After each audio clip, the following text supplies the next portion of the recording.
ओम शांति।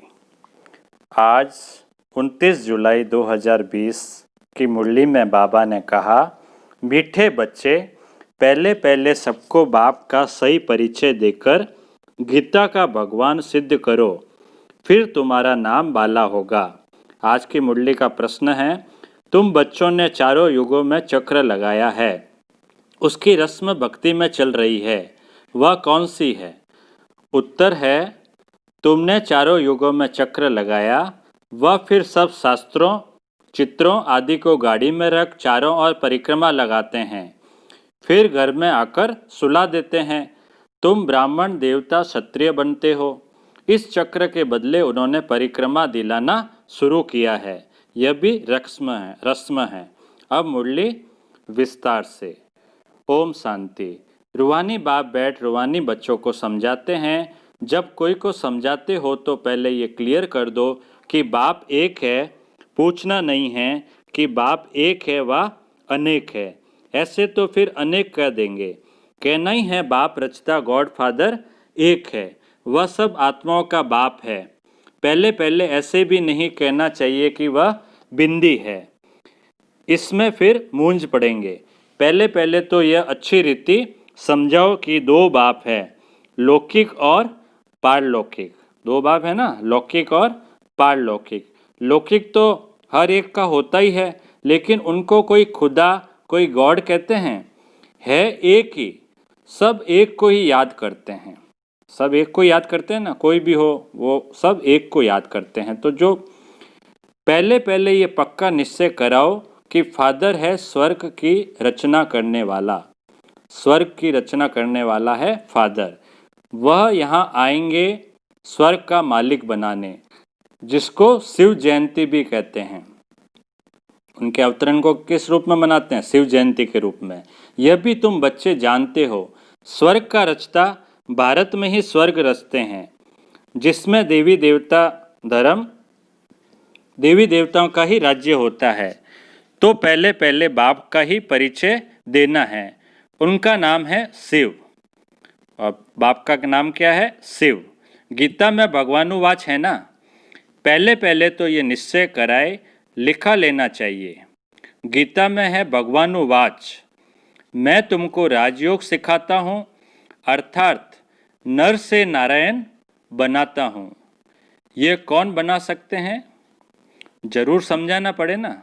कौन बनाएगा नर से नारायण अपने को? ये समझाना पड़ेगा नयों को। भगवान कौन है? फिर यह भी समझाना होता है, सतयुग में पहले नंबर में जो लक्ष्मी नारायण हैं, जरूर वही 84 जन्म लेते होंगे। पीछे फिर और धर्म वाले आते हैं।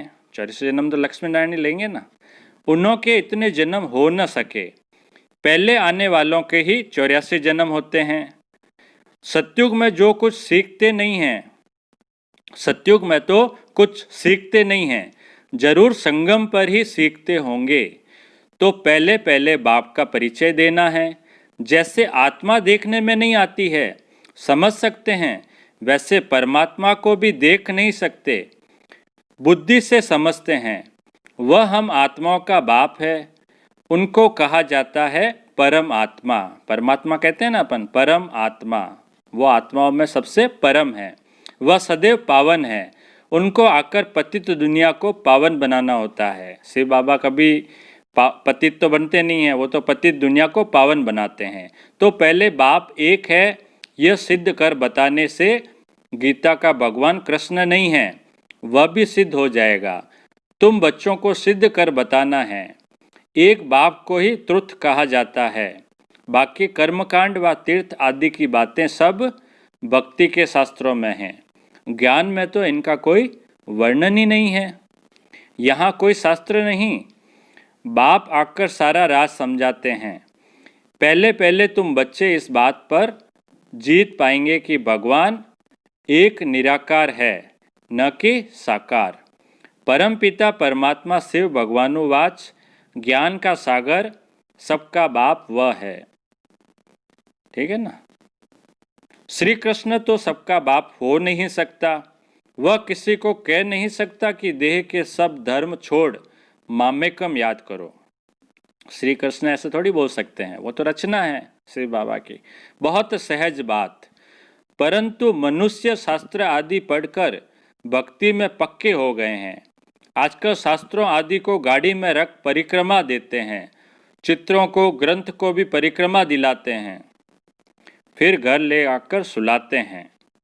अभी तुम बच्चे जानते हो, हम देवता से क्षत्रिय वैश्य शूद्र बनते हैं, यह चक्र लगाते हैं। चक्र के बदले वह फिर परिक्रमा दिलाकर घर में जाए रखते हैं। उन्हों का एक मुकर्रर दिन रहता है जब परिक्रमा दिलाते हैं, तो पहले पहले ये सिद्ध कर बताना है कि श्री कृष्ण भगवानुवाच नहीं परंतु शिव भगवानुवाच है। शिव ही पुनर्जन्म रहित है, वह आते जरूर है परंतु उनका दिव्य जन्म है। भागीरथ पर आकर सवार होते हैं, पतितों को आकर पावन बनाते हैं, रचता और रचना के आदि मध्य अंत का राज समझाते हैं, जो नॉलेज और कोई नहीं जानते। बाप को आप ही आकर अपना परिचय देना है। मुख्य बात है ही बाप के परिचय की, वही गीता का भगवान है। यह तुम सिद्ध कर बताएंगे तो तुम्हारा नाम बहुत बाला हो जाएगा। तो ऐसा पर्चा बनाकर उसमें चित्र आदि भी लगाकर फिर एरोप्लेन से गिराने चाहिए। बाबा सेवा के पॉइंट्स बता रहे हैं, एरोप्लेन से भी पर्चे गिराओ। बाप मुख्य मुख्य बातें समझाते रहते हैं। तुम्हारी मुख्य एक बात में जीत हुई तो बस तुमने जीत पाई। इसमें तुम्हारा नाम बहुत बाला हुआ है, इसमें कोई खिटपिट नहीं करेंगे। यह बड़ी क्लियर बात है। बाप कहते हैं मैं सर्वव्यापी कैसे हो सकता हूँ, मैं तो आकर बच्चों को नॉलेज सुनाता हूँ। पुकारते भी है आकर पावन बनाओ, सब पुकारते हैं ना, पावन बनाओ, यानी अभी आप पतित हो। रचता और रचना का ज्ञान सुनाओ। महिमा भी बाप की अलग कृष्ण की अलग है। ऐसे नहीं शिव बाबा आकर फिर कृष्ण व नारायण बनते हैं, 84 जन्मों में आते हैं, नहीं। तुम्हारी बुद्धि सारी ये बातें समझाने में लगी रहनी चाहिए। मुख्य है ही गीता, भगवानुवाच है तो जरूर भगवान का मुख चाहिए ना। भगवान तो है निराकार, आत्मा मुख बिगर बोले कैसे। तब कहते हैं मैं साधारण तन का आधार लेता हूँ। ब्रह्मा बाबा के तन में आते हैं ना, क्योंकि उनको बोलने के लिए मुख चाहिए। जो पहले लक्ष्मी नारायण बनते हैं वही 84 जन्म लेते लेते पिछाड़ी में आते हैं, तो फिर उनके ही तन में आते हैं। कृष्ण के बहुत जन्मों के अंत में आते हैं। ऐसे ऐसे विचार सागर मंथन करो कि कैसे किसको समझाएं। एक ही बात से तुम्हारा नाम बाला हो जाएगा। रचता बाप का सबको मालूम पड़ जाएगा। फिर तुम्हारे पास बहुत आएंगे, तुमको बुलाएंगे कि यहाँ आकर भाषण करो। इसलिए पहले पहले अल्प सिद्ध कर समझाओ। तुम बच्चे जानते हो बाबा से हम स्वर्ग का वर्षा ले रहे हैं। बाबा हर 5000 वर्ष बाद भारत में ही भाग्यशाली रथ पर आते हैं। यह है सौभाग्यशाली जिस रथ में भगवान आकर बैठते हैं। कोई कम है क्या? भगवान इनमें बैठ बच्चों को समझाते हैं कि मैं बहुत जन्मों के अंत में इसमें प्रवेश करता हूँ। किसमें? ब्रह्मा बाबा में। श्री कृष्ण की आत्मा का रथ है ना, वह खुद कृष्ण तो नहीं है, बहुत जन्मों के अंत का है। हर जन्म में फीचर्स ऑक्यूपेशन आदि बदलता रहता है। बहुत जन्मों के अंत में जिसमें प्रवेश करता हूँ वह फिर कृष्ण बनते हैं, आते हैं संगम युग में। हम भी बाप का बनकर बाप से वर्षा लेते हैं। बाप पढ़ाकर साथ ले जाते हैं और कोई तकलीफ की बात नहीं। बाप सिर्फ कहते हैं मामेकम याद करो। तो यह अच्छी रीति विचार करना चाहिए कि कैसे कैसे लिखें। यही मुख्य मिस्टेक है, जिस कारण ही भारत अनराइटियस, इरिलीजियस, इनसॉल्वेंट बना है। बाप फिर आकर राजयोग सिखलाते हैं भारत को राइटियस सॉल्वेंट बनाने। सारी दुनिया को राइटियस बनाते हैं। उस समय सारे विश्व के मालिक तुम ही हो। कहते हैं ना, wish you long life and prosperity. बाबा आशीर्वाद नहीं देते हैं कि सदा जीते रहो। यह साधु लोग कहते हैं अमर रहो। तुम बच्चे समझते हो अमर तो जरूर अमरपुरी में होंगे। अमरपुरी किसको कहते हैं? सतयुग को। मृत्यु लोग में फिर अमर कैसे कहेंगे? तो बच्चे जब मीटिंग आदि करते हैं तो बाप से राय पूछते हैं। बाबा एडवांस राय देते हैं। सब अपनी अपनी राय लिख भेजें, फिर बल इकट्ठे भी हो। राय तो मुरली में लिखने से सबके पास पहुंच सकती है, 2-3 हज़ार खर्चा बच जाए। इन 2-3 हज़ार से तो 2-3 सेंटर खोल सकते हैं। बाबा कहते हैं 2-3 हज़ार जो भी खर्चा बचेगा तो उससे सेंटर खोलो, सेंटर खोलने की सेवा करो। गांव गांव में जाना चाहिए, चित्र आदि लेकर। तुम बच्चों का जास्ती इंटरेस्ट सूक्ष्म वतन की बातों में नहीं होना चाहिए। ब्रह्मा विष्णु शंकर आदि चित्र है तो इस पर थोड़ा समझाया जाता है, इन्हों का बीच में थोड़ा पार्ट है। तुम जाते हो, मिलते हो, बाकी और कुछ है नहीं, इसलिए इसमें जास्ती इंटरेस्ट नहीं लिया जाता है। सूक्ष्म वतन में ज़्यादा इंटरेस्ट नहीं लेना है। परम धाम और ये स्थूल वतन, यहाँ आत्मा को बुलाया जाता है, उनको दिखाते हैं। कोई कोई आकर रोते भी हैं, कोई प्रेम से मिलते हैं, कोई दुख के आंसू बहाते हैं। ये सब ड्रामा में पार्ट है, जिसको चिट चैट कही जाए। इसको क्या कहते हैं? Chit chat. वो लोग तो ब्राह्मण में कोई की आत्मा को बुलाते हैं, फिर उनको कपड़ा आदि पहनाएंगे, होता है ना, पितरों का तो बुलाते हैं, फिर कपड़ा देते हैं।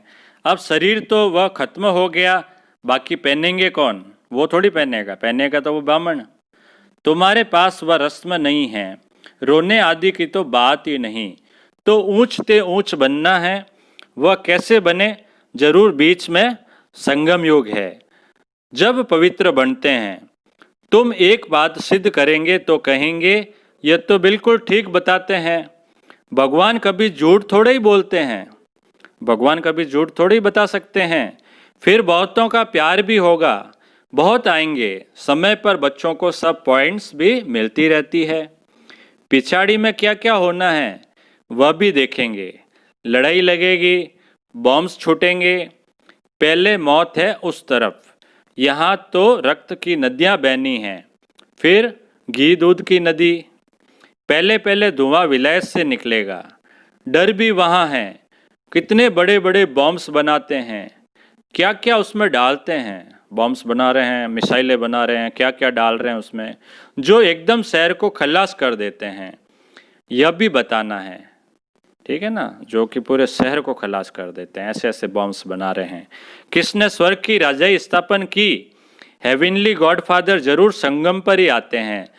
तुम जानते हो अभी संगम है, तुमको मुख्य बात समझाई जाती है। बाप के याद की, जिससे ही पाप कटेंगे। भगवान जब आया था तो कहा था मामेकम याद करो, तो तुम सतो प्रदान बन जाएंगे, मुक्ति धाम में जाएंगे। फिर पहले से लेकर चक्र रिपीट होगा। डिटिज्म, इस्लामिज्म, बुद्धिज्म, तुम स्टूडेंट की बुद्धि में ये सारी नॉलेज होनी चाहिए ना। खुशी रहती है, हम कितनी कमाई करते हैं, यह अमर कथा हम अमर बाबा तुमको सुनाते हैं। यह अमर कथा अमर बाबा तुमको सुनाते हैं। तुम्हारे अनेक नाम रख दिए हैं। मुख्य पहले पहले डिटिज्म, फिर सबकी वृद्धि होते होते जाड़ बढ़ता जाता है। अनेकानेक धर्म, अनेक मतें हो जाती है। यह एक धर्म एक श्रीमत से स्थापन होता है। द्वैत की बात नहीं, एक के अलावा कोई दूसरे की बात नहीं। यह रूहानी नॉलेज रूहानी बाप बैठ समझाते हैं। तुम बच्चों को खुशी में भी रहना चाहिए। तुम जानते हो बाप हमको पढ़ाते हैं, तुम अनुभव से कहते हो, तो यह शुद्ध अहंकार रहना चाहिए कि भगवान हमको पढ़ा रहे हैं। और क्या चाहिए? जबकि हम विश्व के मालिक बनते हैं तो खुशी क्यों नहीं रहती? या निश्चय में कहाँ संशय है? खुशी क्यों नहीं रहती? यानी निश्चय नहीं है, इस कारण खुशी नहीं रहती है। बाप में संशय नहीं लाना चाहिए, माया संशय में लाकर बुला देती है। बाबा ने समझाया है, माया आँखों द्वारा बहुत धोखा देती है। अच्छी चीज़ देखेंगे तो दिल बीत बीत करेगी, खाएं। आँखों से देखते हैं तब क्रोध आता है मारने के लिए। देखे ही नहीं तो मारें कैसे? देखेंगे नहीं तो मारेंगे कैसे? आँखों से देखते हैं तब लोभ मोह भी होता है। मुख्य धोखा देने वाली है आंखें। सबसे ज़्यादा धोखा कौन देती है? आंखें। इन पर पूरी नज़र रखनी चाहिए, इसलिए आँखों पर पूरा ध्यान रखना है। आत्मा को ज्ञान मिलता है तो फिर क्रिमिनल पन्ना छूट जाता है, लेकिन जैसे ही हमारी आत्मा को ज्ञान मिलता है तो ये क्रिमिनल पन्ना धीरे धीरे कम होकर छूट जाता है। ऐसे भी नहीं है आंखों को निकाल देना है, ऐसा थोड़ी है कि आंखों को निकाल देना है, ऐसे नहीं कि आंखों को निकाल दो, नहीं, तुम्हें तो क्रिमिनल आई को सिविलाइज बनाना है। जो क्रिमिनल हो गई है आंखें उनको वापस सिविल आई बनाना है। अच्छा, मीठे मीठे सिकी लदे बच्चों प्रति माता पिता बाप दादा का याद प्यार और गुड मॉर्निंग, रूहानी बाप की रूहानी बच्चों को नमस्ते। अब धारणा के लिए मुख्य सार, पहला पॉइंट, सदा इसी नशे व खुशी में रहना है कि हमको भगवान पढ़ाते हैं। किसी भी बात में संशय बुद्धि नहीं होना है, शुद्ध अहंकार रखना है। दूसरा पॉइंट है, सूक्ष्म वतन की बातों में ज़्यादा इंटरेस्ट नहीं रखना है, आत्मा को सतो प्रदान बनाने का पूरा पूरा पुरुषार्थ करना है। आपस में राय कर सबको बाप की सही पहचान देनी है। आज का वरदान है, संगम योग के महत्व को जान, एक का अनगिनत बार रिटर्न प्राप्त करने वाले सर्व प्राप्ति संपन्न भव। विस्तार है, संगम योग पर बाप दादा का वायदा है, एक दो लाख लो। जैसे सर्वश्रेष्ठ समय, सर्वश्रेष्ठ जन्म, सर्वश्रेष्ठ टाइटल इस समय के हैं, वैसे सर्व प्राप्तियों का अनुभव अभी ही होता है। अभी एक का सिर्फ लाख गुना नहीं मिलता है, लेकिन जब चाहो जैसे चाहो जो चाहो, बाप सर्वेंट रूप में बंधे हुए हैं, एक का अनगिनत बार रिटर्न मिल जाता है, क्योंकि वर्तमान समय वरदाता ही आपका है।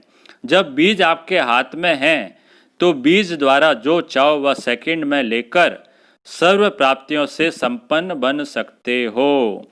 आज की मुरली का स्लोगन है, सफलता संपन्न बनना चाहते हो तो एक दो की बातों को स्वीकार करो और सत्कार दो। अच्छा, ओम शांति।